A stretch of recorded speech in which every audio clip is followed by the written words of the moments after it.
Hello hi ನಮಸ್ಕಾರ ಎಲ್ರಿಗೂ S J reviews ಚಾನಲ್ಗೆ ಸ್ವಾಗತ.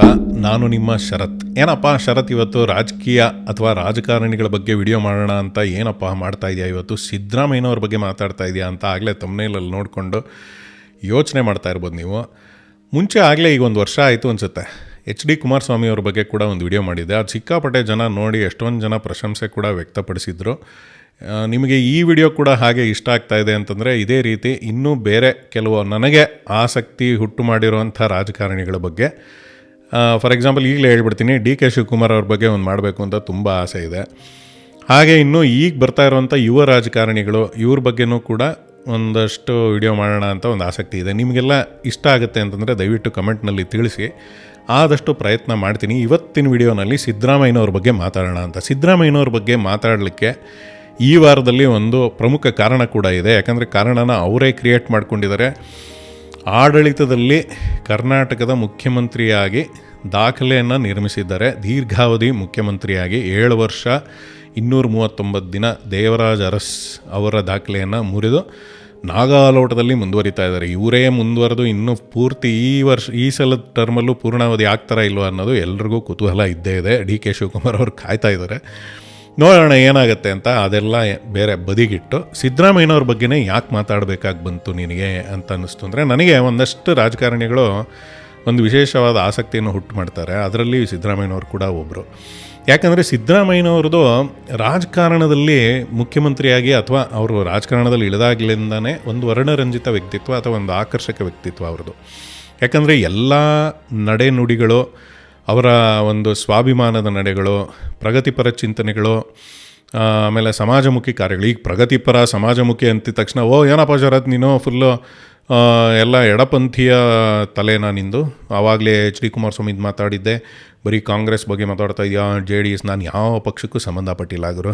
ನಾನು ಈ ಪಕ್ಷ ಆ ಪಕ್ಷ ಅಂತೆಲ್ಲ ಭೇದ ಭಾವ ಮಾಡೋದು ಅದು ಇದು ಅಂತಲ್ಲ. ಜನರಿಗೆ ಯಾರೋ ಒಂದು ಸಹಾಯ ಮಾಡೋವಂಥ ಒಂದು ಮನಸ್ಥಿತಿ, ಆ ಮೈಂಡ್ಸೆಟ್ ಇಟ್ಕೊಂಡು ರಾಜಕಾರಣದಲ್ಲಿ ಒಂದೊಂದು ಪಟ್ಟುಗಳು ಅಥವಾ ನನಗೆ ಹೇಗೆ ಕಾಣುತ್ತೋ ಅವ್ರ ಬಗ್ಗೆ ವಿಶೇಷವಾದ ಆಸಕ್ತಿ ವಹಿಸಿರ್ತೀನಿ. ಅದರಲ್ಲಿ ಸಿದ್ದರಾಮಯ್ಯ ಕೂಡ ಒಬ್ಬರು. ನನಗೇನು BJP ಅವ್ರು ಮಾಡ್ತಾಯಿದ್ದಾರೆ, ಇವ್ರು ಮಾಡ್ತಿದ್ದಾರೆ, ನನಗೆಲ್ಲ ನಮ್ಮ ಕ್ಷೇತ್ರದಲ್ಲೆಲ್ಲ BJP ಶಾಸಕರೇ ಇರೋದು, BJP MP ಇರೋದು. ಈ ರೀತಿ ಸಿದ್ದರಾಮಯ್ಯನವ್ರ ಬಗ್ಗೆನೇ ಮಾತಾಡಬೇಕು ಅಂತಂದರೆ ಅವ್ರ ಮುಂಚೆಯಿಂದನೂ ಒಂದು ಆಕರ್ಷಣೆ. ಯಾಕೆಂತಂದರೆ ಸವಾಲುಗಳನ್ನು ಸಮರ್ಥವಾಗಿ ಎದುರಿಸುವಂಥ ಅವ್ರ ವಾಕ್ಚಾತುರ್ಯ, ಎಲ್ಲರನ್ನೂ ಹೇಗೆ ಮಾತಾಡಿಸ್ತಾರೆ, ಏನು ಆ ಮಾತಿನಲ್ಲೇ ಆ ಮನುಷ್ಯ ಸಿಕ್ಕಾಪಟ್ಟೆ ಒಂದು ಬೇರೆ ಹಂತದ ಒಂದು ಅನುಭವನ ತೊಗೊಂಡು ಬರ್ತಾರೆ. ಆ್ಯಂಡ್ ಅವರ ನೇರ ನುಡಿ ಮತ್ತು ಒಂದು ಖಡಾತುಂಡವಾಗಿ ಖಂಡಿತವಾದಿ ಅಂತಾರೆ ನೋಡಿ, ಅದನ್ನು ಅವರು ತುಂಬ ಮುಂಚೆಯಿಂದನೂ ರೂಢಿಸ್ಕೊಂಡು ಬಂದಿದ್ದಾರೆ. ಒಂದು ಆದರ್ಶಗಳಿಗೆ ಗಂಟು ಬಿದ್ದಿದ್ದಾರೆ. ಆದರ್ಶಗಳನ್ನು ಬಿಟ್ಟು ನಡೆಯೋವಂಥ ರಾಜಕಾರಣಿ ಅಲ್ಲ. ಯಾರೇ ಏನೇ ಹೇಳಿದ್ರು ನಂದು ದಾರಿ ನನಗೆ ಗೊತ್ತು, ಆ ರೀತಿ ಒಂದು ಕನ್ವಿಕ್ಷನ್ ಅಂತಾರೆ ನೋಡಿ, ಆ ಮನುಷ್ಯನಿಗೆ ಅದಿದೆ. ಆದ್ದರಿಂದ ನನಗೆ ಆ ಮನುಷ್ಯ ಒಂಥರ ವಿಶೇಷವಾಗಿ ಇಷ್ಟ ಆಗ್ತಾರೆ. ಆ ಕಾರಣಕ್ಕೆ ನಾನು ಅವ್ರ ಬಗ್ಗೆ ಒಂದು ವಿಡಿಯೋ ಮಾಡೋಣ ಅಂತ ಬಂದಿದ್ದೀನಿ.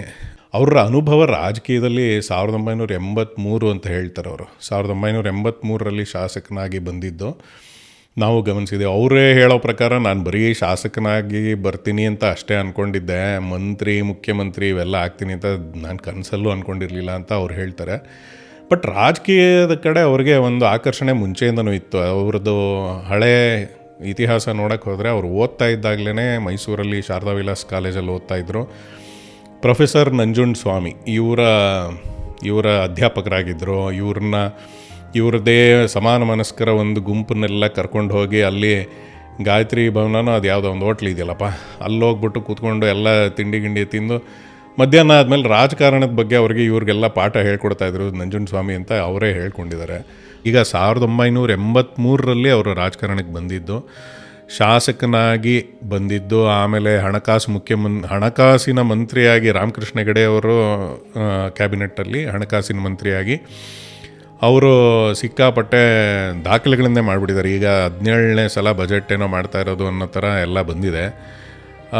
ಹಣಕಾಸಿನ ಮಂತ್ರಿ, ಬೇರೆ ಮಂತ್ರಿಗಳ ಎಷ್ಟೊಂದು ಬೇರೆ ಪೋರ್ಟ್ಫೋಲಿಯೋಗಳನ್ನು ಎಲ್ಲ ಹ್ಯಾಂಡ್ಲ್ ಮಾಡಿ ಸಿಕ್ಕಾಪಟ್ಟೆ ಅನುಭವನ ಹೊಂದಿದ್ದಾರೆ. ಆ್ಯಂಡ್ ಎಷ್ಟೊಂದು ಜನ ಮುತ್ಸದ್ದಿ ರಾಜಕಾರಣಿಗಳು ಅಂತಾರೆ ನೋಡಿ, ಕರ್ನಾಟಕ ಕಂಡ ಮುತ್ಸದ್ದಿ ರಾಜಕಾರಣಿಗಳು.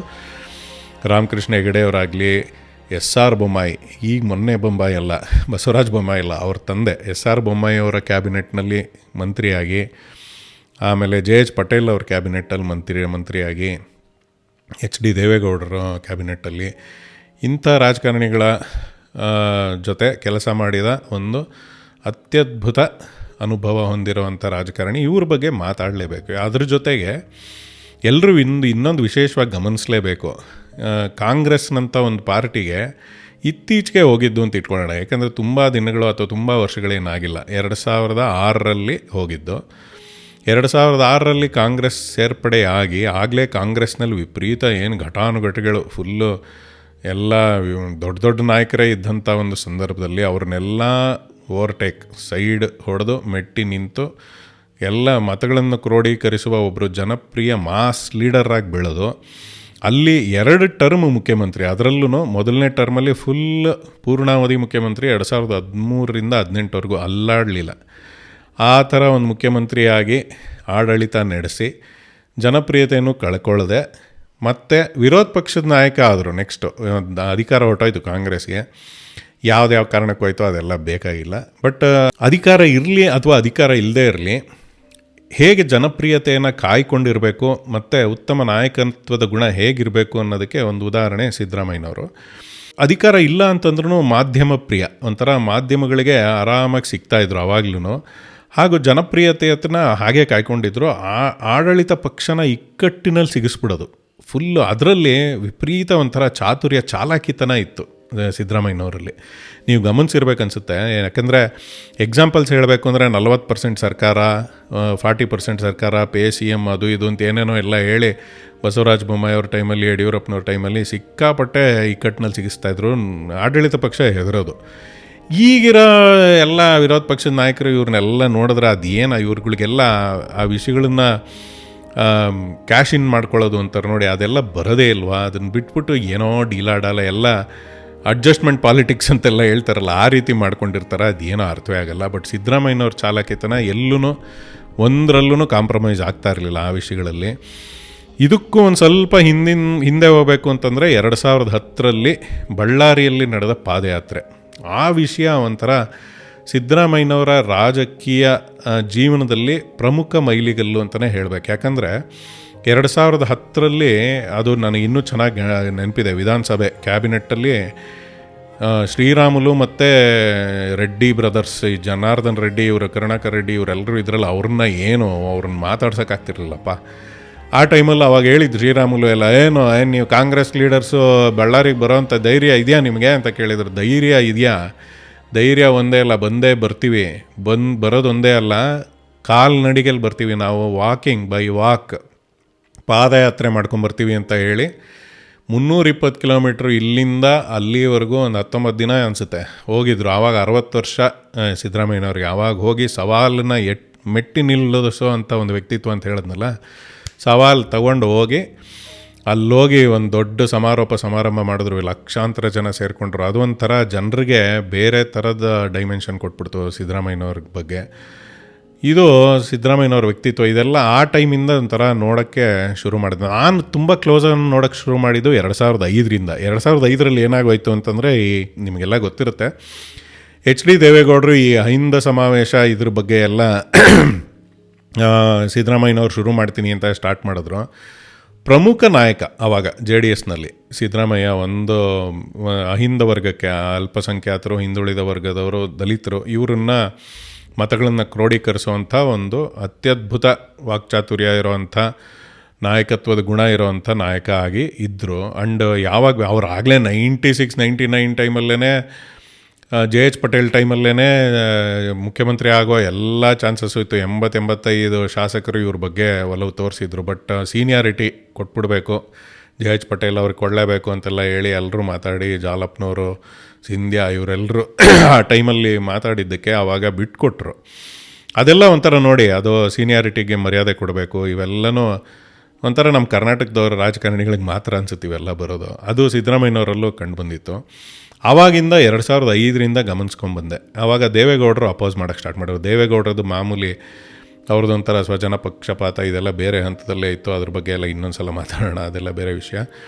ಆವಾಗ ಸಿದ್ದರಾಮಯ್ಯನವ್ರನ್ನ ಉಚ್ಚಾಟನೆ ಆಗೋಯ್ತು JDSಯಿಂದ. ಎಷ್ಟೊಂದು ಜನ JDS ನಾಯಕರು ಬೇಡ ದೇವೇಗೌಡರೇ, ಇದು ಮಾಡಬಾರ್ದು ಅಂತೆಲ್ಲ ಹೇಳಿದ್ರು. ಅಂದರು ದೇವೇಗೌಡರು ಹಠಕ್ಕೆ ಬಿದ್ದು ಅವ್ರನ್ನ ಆಚೆ ಕಳಿಸಿದ್ರು. ಒಳಗಡೆ ಏನೇನಾಗಿದೆ ಇವೆಲ್ಲ ನಮ್ಗೆ ತುಂಬ ಕ್ಲೋಸ್ ಆಗಿಲ್ಲ, ಗೊತ್ತಿಲ್ಲ. ಬಟ್ ಉಚ್ಚಾಟನೆ ಆಗಿರೋದಂತೂ ನಿಜ. ಅದನ್ನು ಈಗಲೂ ಎಷ್ಟೊಂದು ವೇದಿಕೆಯಲ್ಲಿ ಇಬ್ಬರೂ ದೇವೇಗೌಡರು ಹೇಳ್ತಾರೆ ಅವರೇ ಹೋಗಿದ್ದು ಅಂತ, ಇವರು ಅವ್ರು ಉಚ್ಚಾಟನೆ ಮಾಡಿದ್ದು ನಾನು ಬಂದಿದ್ದಲ್ಲ ಅಂತೆಲ್ಲ ಹೇಳ್ತಾನೆ ಇರ್ತಾರೆ. ಇವ್ರು ಆಚೆ ಬಂದರು, ಆಮೇಲೆ ಕಾಂಗ್ರೆಸ್ ಸೇರಿದ್ರು. ಕಾಂಗ್ರೆಸ್ ಸೇರಿ 2013 ಮುಖ್ಯಮಂತ್ರಿ ಕೂಡ ಆದರು. 18ವರೆಗೂ ಏನು ಸ್ಟೇಬಲ್ ಅಥವಾ ಒಂದು ಸಮರ್ಥ ಸರ್ಕಾರ, ಎಲ್ಲೂ ಆ ಕಡೆ ಈ ಕಡೆ ಅಲ್ಲಾಡ್ದಂಗೆ ಒಬ್ಬರೇ ಮುಖ್ಯಮಂತ್ರಿಯಾಗಿ ಕಳೆದಂಥ ಒಂದು ಟರ್ಮು 5 ವರ್ಷ. ಎಷ್ಟೋ ವರ್ಷ ನಾವಂತೂ ನೋಡೇ ಇರಲಿಲ್ಲ. 5 ವರ್ಷ ಒಬ್ಬರೇ ಮುಖ್ಯಮಂತ್ರಿ ಇದ್ದರು ಅನ್ನೋದು ನಮಗೊಂದು ಅದನ್ನು ನೋಡೇ ಒಂದು ಆಶ್ಚರ್ಯ ಆಗೋಯ್ತು. ಏನು ನಾಯಕತ್ವ ಇರಬೇಕಪ್ಪ ಈ ಮನುಷ್ಯನಲ್ಲಿ. ಯಾಕಂದರೆ ಅಷ್ಟು ಸುಲಭ ಅಲ್ಲ. ಅದರಲ್ಲೂ ಕಾಂಗ್ರೆಸ್ಸಲ್ಲೇ ಕಾಲು ಎಳೆಯೋದು ಅವು ವಿಪರೀತ ಇದ್ದೇ ಇರುತ್ತೆ, ಎಲ್ಲ ಪಕ್ಷದಲ್ಲೂ ಇರುತ್ತೆ. ಅದನ್ನೆಲ್ಲ ಸಮರ್ಥವಾಗಿ ಮೆಟ್ಟಿ ನಿಂತು ಎಲ್ಲರೂ ವಿಶ್ವಾಸಕ್ಕೆ ತಗೊಂಡು ಮಾಡಿದ್ರು. ಅದಾದಮೇಲೆ ಈಗಲೂ ಅಷ್ಟೇ ಮತ್ತೆ 2023 ನಡ್ಕೊಂಡು ಬರ್ತಾನೇ ಇದೆ. ಡಿ ಕೆ ಶಿವಕುಮಾರ್ ಮುಂದೆ ಆಗ್ತಾರೋ ಇಲ್ವೋ ಅದೆಲ್ಲ ಮುಂದಿನ ವಿಷಯ. ಬಟ್ ಮಾಡ್ತಾಯಿದ್ದಾರೆ. ಸ್ಟೇಬಲ್ ಸರ್ಕಾರ ಅಂತಲೇ ಹೇಳ್ಬೋದು. ಹಗರಣಗಳಿಂದ ತುಂಬ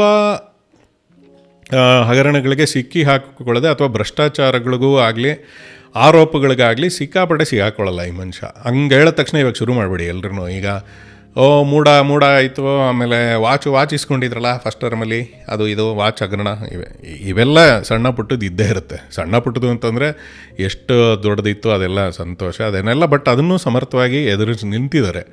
ಅದರಿಂದ ಏನು ಅಧಿಕಾರ ಕಳ್ಕೊಳ್ಳಿಲ್ಲ, ಏನೂ ಆಗಲಿಲ್ಲ. ನೀವೆಲ್ಲ ಆ ಥರ ಕಲ್ಲು ಎಸಿತಾನೆ ಇರ್ತಾರೆ, ಸಿಗುತ್ತೆ. ಬಟ್ ಹಂಗೆ ನೋಡೋಕ್ಕೆ ಹೋದರೆ ಕಂಪೇರ್ ಮಾಡಿದ್ರೆ ನಾವು ಕಂಡಿರೋ ಬೇರೆ ಪಕ್ಷದ ಎಸ್ಪೆಷಲಿ BJP ಮತ್ತು JDS ಇವ್ರುಗಳು ಮುಖ್ಯಮಂತ್ರಿಗಳಾಗಿದ್ದ ಕಾಲದಲ್ಲಿ ಕಂಡಂತಹ ಹಗರಣಗಳು, ಭ್ರಷ್ಟಾಚಾರದ ಆರೋಪಗಳು, ಇವುಗಳಿಗೆಲ್ಲ ಕಂಪೇರ್ ಮಾಡಿದ್ರೆ ಈ ಮನುಷ್ಯನಲ್ಲಿ ಇಲ್ಲವೇ ಇಲ್ಲ ಅಂತ ಎಲ್ಲೋ ಭಾರಿ ಕಮ್ಮಿ. ಅದನ್ನೆಲ್ಲ ಸಮರ್ಥವಾಗಿ ನಿಲ್ಲಿಸಿ ಬೇರೆ ವಿಷಯಗಳ ಕಡೆ ಗಮನ ಕೊಟ್ಕೊಂಡು ಅದನ್ನೇ ಮಾಡ್ಕೊಂಡಿದ್ದಾರೆ. ಸಿದ್ದರಾಮಯ್ಯನವರು ಹೇಳಿದ್ರು ಅಂದರೆ ಅಲ್ಲೆಲ್ಲ ಇರೋವಂಥ ಲೀಡರ್ಸು, ಗ್ರೌಂಡ್ ಲೆವೆಲಲ್ಲಿ ಇರೋವಂಥ ಲೀಡರ್ಸು ಎಲ್ಲರೂ ಮಾತುಗಳು ಕೇಳಿ ಸಿದ್ದರಾಮಯ್ಯನವ್ರು ಹೇಳಿದಾರಪ್ಪ ಅನ್ನೋ ಥರ ಒಂದು ಬರ್ತಾರೆ. ಆ್ಯಂಡ್ ಈವನ್ ಶಾಸಕರು ಕೂಡ ಎಲ್ಲರೂ ವಿಶ್ವಾಸಕ್ಕೆ ಇಟ್ಕೊಂಡಿರ್ತಾರೆ. ನೋಡಿ ಈ ಕೆಲಸಕ್ಕೆ ಅಂದರೆ ದುಡ್ಡು ಬಿಡುಗಡೆ ಮಾಡೋದು, ಇದಕ್ಕೆ ಮಾಡೋಣ, ಈ ಥರದ್ದಕ್ಕೆ. ಆ್ಯಂಡ್ ಅದು ಪಕ್ಷದ ಸಿದ್ಧಾಂತಗಳಿಗೆ ಅಲೈನ್ ಆಗುತ್ತಾ. ಯಾಕೆಂದರೆ ಸಿದ್ಧಾಂತಗಳು, ಆದರ್ಶಗಳು ಇವುಗಳನ್ನೆಲ್ಲ ಸಿಕ್ಕಾಪಟ್ಟೆ ಸೀರಿಯಸ್ ಆಗಿ ತೊಗೊಂಡಿರೋಂಥ ಒಂದು ಸ್ವಾಭಿಮಾನಿ ವ್ಯಕ್ತಿತ್ವ. ಇದಂತೂ ತುಂಬ ಚೆನ್ನಾಗಿ ಕಾಣುತ್ತೆ ಸಿದ್ದರಾಮಯ್ಯನವ್ರು ಮಾತಾಡುವಾಗಲಿ, ಅವರ ನಡೆ ನುಡಿ, ಅವರ ಜೀವನ, ಇದನ್ನು ಕ್ಲೋಸಾಗಿ ಗಮನಿಸ್ತಾ ಇರೋರಿಗೆ ಇದೆಲ್ಲನೂ ಗೊತ್ತಿರುತ್ತೆ. ಇನ್ನೊಂದು ನನಗೆ ತುಂಬ ಇಷ್ಟವಾದಂಥ ಒಂದು ವಿಷಯ ಅಂತಂದರೆ ಮೌಢ್ಯಗಳು ಅಥವಾ ಮೌಢ್ಯಾಚಾರಗಳಿಗೆ ಎಗೇನ್ಸ್ಟಾಗಿ ನಿಂತಿರೋವಂಥದ್ದು, ವಿರುದ್ಧವಾಗಿ ನಿಂತಿರೋವಂಥ ಒಂದು ವ್ಯಕ್ತಿತ್ವ.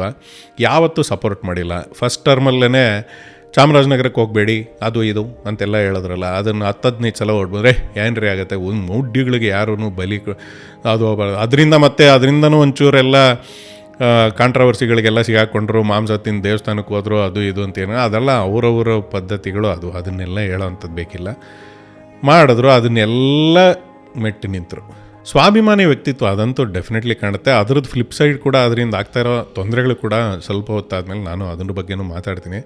ಸೊ ಓವರಾಲ್ ಇದನ್ನೆಲ್ಲ ನೋಡ್ಕೊಂಡು ಹೋದ್ವಿ ಅಂತಂದರೆ ಸಿದ್ದರಾಮಯ್ಯನವರ ಒಂದು ವ್ಯಕ್ತಿತ್ವ, ಆ ಮನುಷ್ಯನ ವಿಚಾರಧಾರೆಗಳು ಅಂದ ತಕ್ಷಣ ನನಗೆ ನೆನಪಲ್ಲಿ ಬರೋದು ಅವರ ಮೊದಲ ಟರ್ಮ್. ಆ ಟರ್ಮ್ ಚೀಫ್ ಮಿನಿಸ್ಟರ್ ಆದಾಗ ಅವ್ರು ಕೊಟ್ಟ ಯೋಜನೆಗಳು, ಅನ್ನಭಾಗ್ಯ, ಇವುಗಳ ಬಗ್ಗೆ, ಅನ್ನಭಾಗ್ಯದ ಬಗ್ಗೆ ಎಲ್ಲ ಅವರೇ ಒಂದು ಸಲ ಮಾತಾಡಿದ್ದಾರೆ. ಯಾಕಂದರೆ ನಾವು ಇಲ್ಲಿ ಕೂತ್ಕೊಂಡು ರಾಜಕಾರಣ ಆಗಲಿ ಇದನ್ನೆಲ್ಲ ಮಾತಾಡೋದು ಈ ಸಿಟಿ ಎನ್ವೈರ್ನ್ಮೆಂಟಲ್ಲಿ ಅಥವಾ ಇದರಲ್ಲಿ ಇದು ಮಾತ್ರ ಅಲ್ಲ ಕರ್ನಾಟಕ ಅಥವಾ ನಮ್ಮ ದೇಶ ತುಂಬ ಇನ್ನೂ ಬೇರೆ ವ್ಯಾಪಕವಾಗಿ ತುಂಬ ಬೇರೆ ಥರದ ಗ್ರೌಂಡ್ ಲೆವೆಲಲ್ಲಿ ಬೇರೆ ಥರನೇ ಇದೆ. ಯಾಕಂದರೆ ಹಳ್ಳಿಗಾಡುಗಳ ಪ್ರದೇಶ, ಇನ್ನೂ ಬಡತನ ಅನ್ನೋದು ಬೇರೆ ಕಡೆ ಬೇರೆ ರೀತಿಯಲ್ಲೇ ತಾಂಡವ ಆಡ್ತಾ ಇರುತ್ತೆ. ಅದನ್ನು ತುಂಬ ಹತ್ತಿರದಲ್ಲಿ ನೋಡಿರೋರಿಗೆ ಇದ್ರ ಬಗ್ಗೆ ಕರೆಕ್ಟಾಗಿ ಸರಿಯಾದ ದೃಷ್ಟಿಕೋನ ಇರುತ್ತೆ.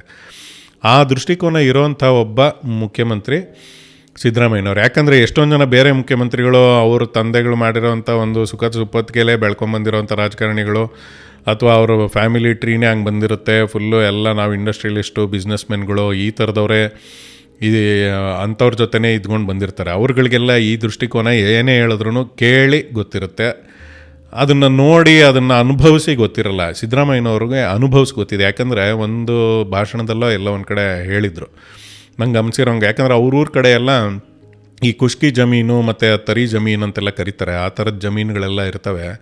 ಭತ್ತ ಬೆಳೀತಾರೆ. ಭತ್ತ ಬೆಳೆಯೋದಕ್ಕೆ ತುಂಬ ಸೀಮಿತ ಅವಕಾಶ ಅಥವಾ ಇಷ್ಟೇ ಅವ್ರಿಗೆ ಜಾಗ ಇರುತ್ತೆ.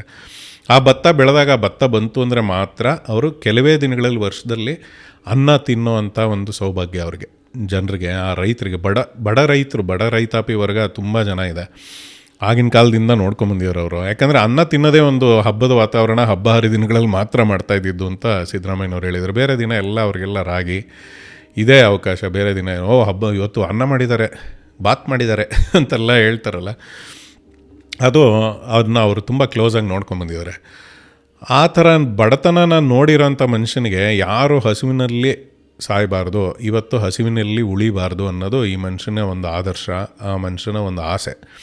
ಇದನ್ನು ಎಷ್ಟೊಂದು ಕಡೆ ಹೇಳಿದ್ದಾರೆ. ನಾನೇನು ಅವ್ರನ್ನ ಅಡ್ವೊಕೇಟಾಗಿ ಮಾತಾಡ್ತಾ ಇದ್ದೀನಿ ಅಂತಲ್ಲ, ಆ ಥರ ವಿಚಾರಧಾರೆಗಳು ಹೊಂದಿರೋರು ಇತ್ತು ಅಂದರೆ ನಂಗೆ ಭಾರಿ ಖುಷಿ ಆಗುತ್ತೆ. ಯಾಕಂದರೆ ಯಾವ ಮನುಷ್ಯ ಹಸುವಿನಲ್ಲಿ ಇರಬಾರ್ದು ಕಣ್ರಿ. ಏನೇ ಆದ್ರೂ ಅವ್ರಿಗೆ ತಿನ್ನಕ್ಕೆ ಒಂದು ಊಟ ಇಷ್ಟ ಆದರೂ 3 ಹೊತ್ತು ಊಟ 2 ಹೊತ್ತು ಊಟನಾರು ಇರಲೇಬೇಕು.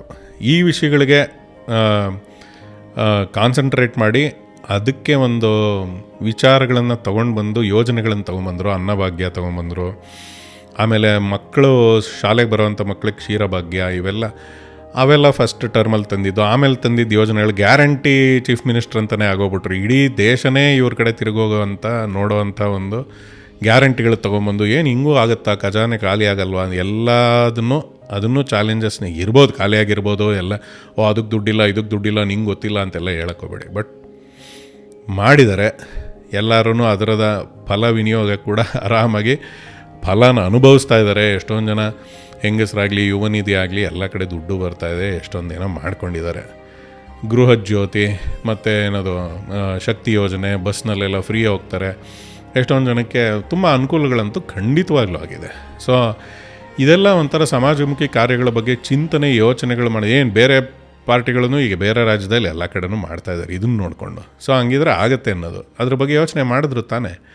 ಸೊ ಇದೆಲ್ಲ ಒಂಥರ ವಿಶೇಷವಾದ ವ್ಯಕ್ತಿತ್ವ ಅಂತಲೇ ಹೇಳಬೇಕು. ಇದ್ರ ಜೊತೆಗೆ ಎಲ್ಲರ ಜೊತೆನೂ ಈಸಿಯಾಗಿ ಕನೆಕ್ಟ್ ಆಗುವಂಥ ವ್ಯಕ್ತಿ. ಅಂದರೆ ಎಲ್ಲ ಥರದ ವ್ಯಕ್ತಿಗಳು, ಈಗ ಸಿನಿಮಾ ಆಗಲಿ, ಕ್ರಿಕೆಟರ್ಸ್ ಆಗಲಿ, ಕ್ರಿಕೆಟ್ ಬಗ್ಗೆ ಆಸಕ್ತಿ, ಇವೆಲ್ಲ ಸಿನಿಮಾ ನಟರು, ಇವ್ರ ಬಗ್ಗೆ ಎಲ್ಲ ಆಸಕ್ತಿ ಎಲ್ಲ ಸಿಕ್ಕಾಪಟ್ಟೆ ಇದೆ ಆ ಮನುಷ್ಯನಿಗೆ. ಬಿಸ್ನೆಸ್ ಮೆನ್ಗಳು ಎಲ್ಲನೂ ತುಂಬ ಇದಾಗೆ ಹ್ಯಾಂಡ್ಲ್ ಮಾಡ್ತಾರೆ. ಸೊ ಇದು ಬಿಟ್ಟರೆ ಎಲ್ಲ ಮನುಷ್ಯನಲ್ಲೂ ಇರೋವಂಥ ನೆಗೆಟಿವ್ಸ್ ಅಥವಾ ಋಣಾತ್ಮಕ ಅಂಶಗಳು, ನನಗೆ ಇಷ್ಟ ಆಗದೇ ಇರೋ ಅಂಶಗಳು ಕೂಡ ಇದ್ದಾವೆ ಸಿದ್ದರಾಮಯ್ಯನವ್ರ ಬಗ್ಗೆ. ಇಷ್ಟ ಆಗದೇ ಇರೋ ಅಂಶಗಳು ಏನು ಅಂದರೆ, ಮುಂಚೆಯಿಂದನೂ ವಿರೋಧ ಮಾಡ್ಕೊಂಬಂದಿದ್ರು. ಸ್ವಜನ ಪಕ್ಷಪಾತ, ದೇವೇಗೌಡರು ಫ್ಯಾಮಿಲಿಗೆ ಇದು ಮಾಡ್ತಾರೆ, ಅದು ಇದು ಅಂತ. ಈ ಮನುಷ್ಯನೂ ಎಲ್ಲ ಹೆಂಡ್ತಿನ ಎಲ್ಲೂ ಮುನ್ನೆಲೆಗೆ ಎಲ್ಲೂ ತರಲಿಲ್ಲ ಅಂತಂದ್ರೂ ಯತೀಂದ್ರಂಗೆ ಮತ್ತು ಅವನ್ನೇ ಇಟ್ಕೋಬೇಕು, ಸರಿಯೇ ರಾಜಕಾರಣಿಗಳು ಮಕ್ಕಳು ಮತ್ತೆ ರಾಜಕಾರಣಿಗಳಾಗಬಾರ್ದ ಅನ್ನೋದು ಪ್ರಶ್ನೆ ಅಂತಲೇ ಇರ್ಬೋದು. ಅದೆಲ್ಲ ಅದು ಯೋಚನೆ ಮಾಡೋವಂಥ, ಒಂದು ಡಿಬೇಟ್ ಮಾಡೋವಂಥ ಪ್ರಶ್ನೆ. ಆದ್ರೂ ಇವ್ರು ಮಾಡಬಾರ್ದಾಗಿತ್ತು. ಯತೀಂದ್ರ ಮತ್ತು ರಾಕೇಶ್ ಇದ್ದಾಗ್ಲೂ ಅವ್ರ ಅಭಿಮಾನಿ ಬಳಗ ಈಗಲೂ ಸಿಕ್ಕಾಪಟ್ಟೆ ಫ್ರಂಟ್ ಲೈನಲ್ಲೇ ಇದ್ದಾರೆ ಮೈಸೂರು ಕಡೆ ಅಂತೆಲ್ಲ ಕೇಳಿದ್ದೀನಿ. ಅದು ಒಂದಿದೆ. ಆಮೇಲೆ ಬೇಡದಿರೋ ಹಗರಣಗಳು. ಮತ್ತು ಇನ್ನೊಂದೇನೆಂದರೆ, ಈ ಖಂಡಿತವಾದಿ ಅಥವಾ ಸ್ವಾಭಿಮಾನ ಅನ್ನೋದು ಒಂದು ಗೆರೆ ಇರಬೇಕು. ಅದನ್ನು ತುಂಬ ದಾಟ್ಕೊಂಡು ಹೋಯ್ತು ಅಂತಂದರೆ ಒಂಥರ ದರ್ಪದ ಥರ ಕಾಣಿಸುತ್ತೆ. ಈ ಮನುಷ್ಯನಿಗೆ ಆ ದರ್ಪ ಇದೆ ಅನ್ನೋದು ಒಂದೊಂದು ಕಡೆ ಒಂದೊಂದು ವೇದಿಕೆಯಲ್ಲಿ ಕಾಣಿಸುತ್ತೆ. ಏನು ಸರಿ ಬನ್ನಿ ಕೂತ್ಕೊಳ್ಳಿ ಅಂತ. ಆ ಥರ ಎಲ್ಲ ಒಂದು ಸ್ವಲ್ಪ ಅವಾಯ್ಡ್ ಮಾಡ್ಬೋದು ಸಿದ್ದರಾಮಯ್ಯನವರು. ಯಾಕಂದರೆ ಎಲ್ಲರೂ ವಿಶ್ವಾಸಕ್ಕೆ ಇಟ್ಕೊಂಡಿದ್ದಾರೆ. ಬಟ್ ಇರಲಿ, ಏನೋ ನಾಟಕ ಆಡಿದ್ರೂ ಪರವಾಗಿಲ್ಲ, ನಿಮ್ಮ ಮನಸ್ಸಿಗೆ ಇದಾಗಲಿರೋ ಪರವಾಗಿಲ್ಲ, ಒಂದಷ್ಟು ಜನಕ್ಕೆ ಇನ್ನೂ ಸಾಫ್ಟಾಗಿ ನಡ್ಕೋಬೋದು, ಆ ರೀತಿ ನೋಡ್ಕೋಬೋದು ಅಂತ ಅನಿಸುತ್ತೆ. ಮತ್ತು ಎಷ್ಟೊಂದು ಕಡೆ ಈ ಮಹಿಳಾ ಕಾರ್ಯಕರ್ತರ ಬಗ್ಗೆ ತುಂಬ ಎಲ್ಲರೂ ಟ್ರಾಲ್ಗಳೆಲ್ಲ ಮಾಡ್ತಾರೆ. ಅವ್ರು ಬಂದರು ಅಂದರೆ ಸಿದ್ದರಾಮಯ್ಯನವ್ರು ಬೇರೆ ಥರನೇ ವರ್ತಿಸ್ತಾರೆ, ಫುಲ್ಲು ಅದು ಇದು ಅಂತ. ಅವೆಲ್ಲ ಅವಾಯ್ಡ್ ಮಾಡ್ಕೋಬೋದು. ಬಟ್ ಏನೇ ಅಂದರೂ ಆಲ್ ಇನ್ ಆಲ್ ದೀರ್ಘಾವಧಿ ಆಡಳಿತ ಮಾಡಿ ದಾಖಲೆಯನ್ನು ಮಾಡಿರೋದಂತೂ ನಿಜ. ಹೀಗೆ ಅವರು ಸಮಾಜಮುಖಿ ಕಾರ್ಯಗಳಲ್ಲಿ ಅಧಿಕಾರ ರಾಜಕಾರಣದಿಂದ ಅವರು ಆಚೆ ಬಂದ್ರೂ ಮುಂದೆ ಬರ್ತಾ ಇರೋವಂಥ ಬಡ್ಡಿಂಗ್ ಪಾಲಿಟಿಷಿಯನ್ಸ್ ಅಥವಾ ಬೆಳೀತಾ ಇರೋವಂಥ ಯುವ ರಾಜಕಾರಣಿಗಳಿಗೆ ಒಂದು ಆದರ್ಶಪ್ರಾಯರಾಗಿ ಅವ್ರಿಗೆಲ್ರಿಗೂ ಒಂದು ಗೈಡೆನ್ಸ್ ಎಲ್ಲ ಕೊಟ್ಟು, ಅವ್ರಿಗೆಲ್ಲ ಮೇಷ್ಟ್ರು ಪಾಠ ಮಾಡಿಲ್ಲ ಅಭ್ಯಾಸ ಇದೆ ಅನಿಸುತ್ತೆ. ಆಗಲೇ ಯಾವುದೋ ಕಾಲೇಜು, ಮೈಸೂರು ಕಾಲೇಜಲ್ಲಿ ಅವರು ಗೆಸ್ಟ್ ಲೆಕ್ಚರರ್ಸ್ ಆಗಿ ಎಲ್ಲ ಮಾಡಿರೋವಂಥ ಒಂದು ಅನುಭವ ಇದೆ. ಅವ್ರ ಇತಿಹಾಸ, ಅವ್ರದ್ದು ಸಿದ್ದರಾಮಯ್ಯನವರ ಹೆಜ್ಜೆ ಗುರುತುಗಳನ್ನು ನೋಡಿರೋರ್ಗೆ ಇವೆಲ್ಲ ಗೊತ್ತಿರುತ್ತೆ. ಸೊ ಇದನ್ನೆಲ್ಲ ಗೈಡೆನ್ಸ್ ಎಲ್ಲ ಕೊಟ್ಟು ಅವರು ಒಂಥರ ಮೆಂಟರ್ ಆಗಿ ಮುಂದುವರಿಲಿ, ಕರ್ನಾಟಕಕ್ಕೂ ಒಳ್ಳೆಯದಾಗುವಂಥ ಎಲ್ಲ ಕೆಲಸಗಳನ್ನು ಮುಂದೇನೂ ಮಾಡಲಿ, ದೇವರು ಆರೋಗ್ಯ ಎಲ್ಲ ಕೊಟ್ಟು ಇವ್ರನ್ನ ತುಂಬ ದಿನ ಕಾಪಾಡಲಿ ಅಂತ ನಾವು ಕೇಳ್ಕೊಳ್ಳೋಣ. ಸಿದ್ದರಾಮಯ್ಯನವರೇ ಕಂಗ್ರ್ಯಾಟ್ಸ್. ನಾವು ವಿಡಿಯೋನ ಇಲ್ಲಿಗೆ ಮುಗಿಸೋಣ. ಹಿಂಗೆ ಯಾರ್ಯಾರ ಬಗ್ಗೆ ವಿಡಿಯೋ ಮಾಡಬೇಕು ಅಂತ ಆಗಲೇ ಹೇಳಿದಾಗೆ ಕಮೆಂಟ್ಸ್ನಲ್ಲಿ ಹೇಳಿ, ಮಾಡೋಕ್ಕೆ ಟ್ರೈ ಮಾಡ್ತೀನಿ. ಸಿಗ್ತಾ ಇರೋಣ ಹೀಗೆ. ಬಾಯ್.